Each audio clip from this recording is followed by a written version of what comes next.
Sejam todos bem-vindos ao canal TV CE Ahá. Vamos estudar hoje, dando continuidade ao estudo do Livro dos Espíritos, Mundo Normal Primitivo, das perguntas 84 a 87. Na pergunta 84, os espíritos constituem um mundo à parte, fora daquele que vemos? E os espíritos respondem que sim, o mundo dos espíritos ou das inteligências incorpóreas. Nas instruções práticas sobre as manifestações espíritas no vocabulário, vamos encontrar que mundo espírita ou mundo dos espíritos é o conjunto dos seres despojados do seu invólucro corporal. Para diferenciar as noções que as pessoas tinham de céu e inferno, Kardec começa a introduzir o conceito do mundo espiritual, o que acontece no mundo espiritual. Na pergunta 85, qual dos dois, o mundo espírita ou o mundo corpóreo, é o principal, na ordem das coisas? E os espíritos afirmam o mundo espírita, que preexiste e sobrevive a tudo. Nas instruções práticas sobre as manifestações espíritas, continuando o vocabulário, o mundo espírita é sobrevivente a tudo. O estado corpóreo é para os espíritos apenas transitório, passageiro. Eles mudam de envoltório como nós mudamos de roupa, deixam o corpo usado como deixamos uma roupa velha. E na pergunta 86, o mundo corporal poderia deixar de existir ou nunca ter existido sem que isso alterasse a essência do mundo espírita? E os espíritos afirmam, de certo, eles são independentes, contudo, é incessante a correlação entre ambos, porquanto um sobre o outro incessantemente reagem. E lá no Livro dos Médiuns, na segunda parte, no capítulo 21, da influência dos meios, no item 232, nós vamos encontrar uma explicação melhor sobre essa interação. Fora erro acreditar alguém que precisa ser médium para atrair a si os seres do mundo invisível. Eles povoam o espaço, temo-los dito incessantemente em torno de vós. Ao nosso lado, vendo-nos, observando-nos, intervindo em nossas reuniões, seguindo-nos ou evitando-nos, conforme os atraímos ou repelimos. Então não precisa ser médium para atrair os espíritos. Eles estão constantemente ao nosso lado e interagindo conosco.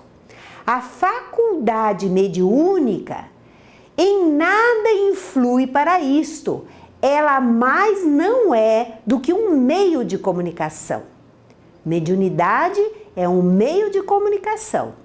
De acordo com o que dissemos acerca das causas de simpatia ou antipatia dos espíritos, facilmente se compreenderá que devemos estar cercados daqueles que têm afinidade com o nosso próprio espírito, conforme é este elevado ou degradado. Por isso, muita gente acha que por ter mediunidade precisa ir para um centro espírita trabalhar. E nós sabemos que não é assim. A pessoa que está sofrendo por interferência espiritual precisa primeiro de um tratamento. Depois ela precisa estudar a doutrina para conhecer sobre os fenômenos que estão acontecendo consigo. E principalmente saber o que fazer para melhorar seu padrão mental e evitar este tipo de abuso, esse tipo de interferência do plano espiritual inferior. Na pergunta 87, ocupam os espíritos uma região determinada e circunscrita no espaço? E os espíritos dizem, eles estão por toda parte, povoam infinitamente os espaços infinitos. Vós os tendes de contínuo ao vosso lado, observando-os e sobre vós atuando, sem o perceberdes. pois que os espíritos são uma das potências da natureza e os instrumentos de que Deus se serve para a execução de seus desígnios providenciais. Nem todos, porém, vão a toda parte, pois há regiões interditas aos menos adiantados. E lá no Evangelho, no capítulo 3, há muitas moradas na casa de meu Pai. No item 2, os Espíritos vão nos dizer que a casa do Pai é o universo. As diferentes moradas são os mundos que circulam no espaço infinito e oferecem aos espíritos que neles encarnam moradas apropriadas ao seu adiantamento. Enquanto uns não se podem afastar da esfera onde viveram, outros se elevam e percorrem o espaço e os mundos. Nós sabemos, pelo estudo da doutrina, que quanto maior a evolução do espírito, mais liberdade ele tem para ir e vir. E agora, nós vamos falar sobre a forma e ubiquidade dos espíritos. Ubiquidade é a onipresença, é a capacidade de estar em toda parte, em vários lugares ao mesmo tempo. Nós vamos estudar agora as perguntas de 88 a 92. Na pergunta 88, os espíritos têm forma determinada, limitada e constante? E os espíritos respondem, para vós não, para nós sim. O espírito é, se quiserdes, uma chama, um clarão ou uma centelha etérea. Lá no livro dos médiuns, na segunda parte, no capítulo 1, nós vamos ver no item 55, hão dito que o espírito é uma chama, uma centelha. Isto se deve entender com relação ao espírito propriamente dito, como princípio intelectual e moral, a que se não poderia atribuir forma determinada. Então, com relação ao espírito, ele não tem forma para nós, ele pode ser considerado uma chama. Mas eles continuam. Mas, qualquer que seja o grau em que se encontre, o espírito está sempre revestido de um envoltório, ou perispírito, cuja natureza se eteriza à medida que ele se depura e eleva na hierarquia espiritual. Então, o espírito, no plano espiritual, ele nunca está sozinho. Ele não é simplesmente um ser sem forma. A forma dele é dada pelo perispírito, que é como se fosse um corpo. E eles continuam mais um pouquinho. Porém, o perispírito não é o espírito, do mesmo modo que o corpo não constitui o homem, porquanto o perispírito não pensa. Ele é para o espírito o que o corpo é para o homem, o agente ou o instrumento de sua ação. Então, o perispírito é um corpo, mas ele envolve e dá a forma ao espírito. Na pergunta 88A, ele quer saber se essa chama ou centelha, que se chama espírito, tem cor. E os espíritos dizem, tem uma coloração que para vós vai do colorido escuro e opaco, no caso dos espíritos mais atrasados, a uma cor brilhante, qual a do rubi, conforme o espírito seja mais ou menos puro. Quanto mais atrasado, mais escuro, mais opaco, é o espírito e a sua forma perispiritual. E Kardec faz uma nota. Representam-se de ordinário os gênios com uma chama ou estrela na fronte.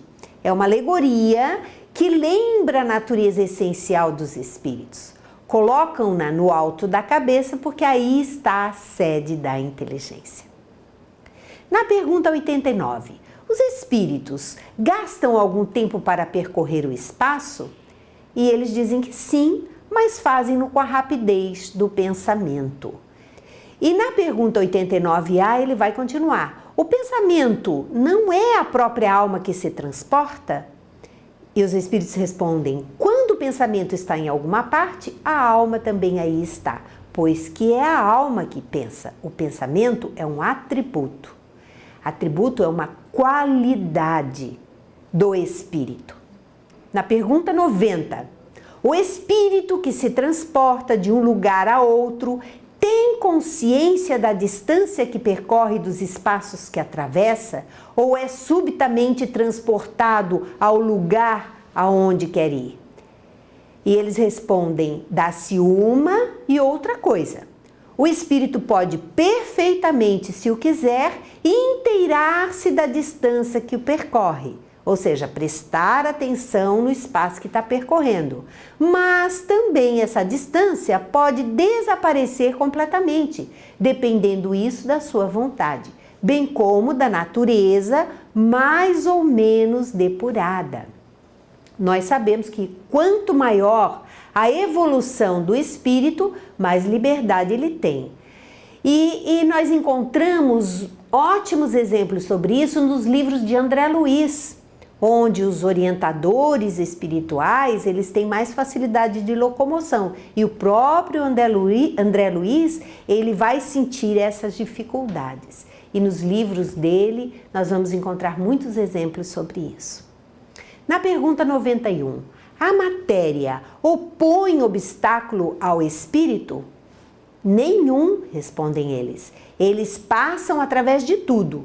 O ar, a terra, as águas e até mesmo o fogo lhes são igualmente acessíveis. Os espíritos podem ir aonde quiserem e passar por todos os lugares que desejarem. Na pergunta 92, têm os espíritos o dom da ubiquidade? Por outras palavras, um espírito pode dividir-se ou existir em muitos pontos ao mesmo tempo? E eles respondem, não pode haver divisão de um mesmo espírito, mas cada um é um centro que irradia para diversos lados. Isso é que faz parecer estar o espírito em muitos lugares ao mesmo tempo. Vês o sol? É um somente. No entanto, ele irradia em todos os sentidos e leva muito longe os seus raios. Contudo, ele não se divide. E lá no livro dos médiuns, na segunda parte, capítulo 7, da bicorporeidade e da transfiguração, no item 119, nós vamos encontrar a explicação. Que isolado do corpo, o espírito de um vivo pode, como de um morto, mostrar-se com todas as aparências da realidade. Demais, pelas mesmas causas que temos exposto, pode adquirir momentânea tangibilidade, pode ser tocado. Esse fenômeno, conhecido pelo nome de bicorporeidade, foi que deu aso às histórias de homens duplos, isto é, de indivíduos cuja presença simultânea em dois lugares diferentes se chegou a comprovar. E na pergunta 92A, todos os espíritos irradiam com igual força?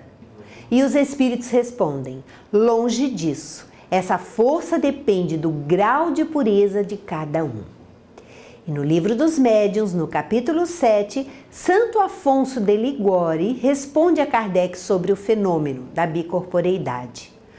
Quando o homem, por suas virtudes, chegou a desmaterializar-se completamente, quando conseguiu elevar sua alma para Deus, pode aparecer em dois lugares ao mesmo tempo. Eis como o espírito encarnado, ao sentir que lhe vem o sono, pode pedir a Deus que lhe seja permitido transportar-se a um lugar qualquer. Seu espírito ou sua alma, como quiseres, abandona então o corpo acompanhado de uma parte do seu perispírito e deixa a matéria num estado próximo do da morte. Digo próximo do da morte porque no corpo ficou um laço que liga o perispírito e a alma à matéria. Laço este que não pode ser definido. O corpo aparece então no lugar desejado. E sobre esse laço que prende o espírito ao corpo, no item 118 do capítulo 7 do livro dos médiuns, tem uma explicação. Como pode o corpo viver enquanto está ausente o espírito? Quando ele se desprende e vai a outro lugar. Poderíamos dizer que o corpo vive a vida orgânica, que independe do espírito, e a prova é que as plantas vivem e não têm espírito.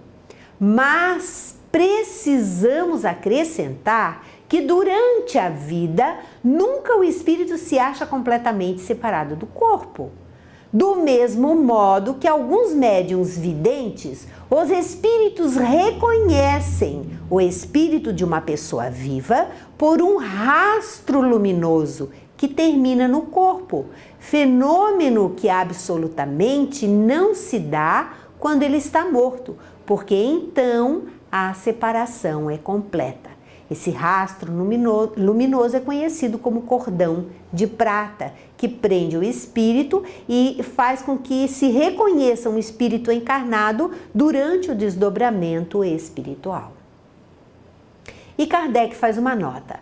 Cada espírito é uma unidade indivisível, então o espírito não se divide, ele se irradia. Mas cada um pode lançar seus pensamentos para diversos lados, sem que se fracione para tal efeito. Neste sentido, unicamente é que se deve entender o dom da ubiquidade atribuída aos espíritos. Dá-se com eles o que se dá com uma centelha, que projeta longe a sua claridade e pode ser percebida de todos os pontos do horizonte. Ou ainda, o que se dá com um homem que, sem mudar de lugar e sem se fracionar, transmite ordens, sinais e movimento a diferentes pontos. Então, nós aprendemos que o espírito não se divide, ele se irradia, como o sol irradia sua luz para vários lugares ao mesmo tempo. E a nossa literatura espírita é rica de exemplos que poderão ser encontrados nas próprias obras básicas. Assim, nós encerramos mais um bloco do estudo do Livro dos Espíritos. Muito obrigada e até o próximo encontro.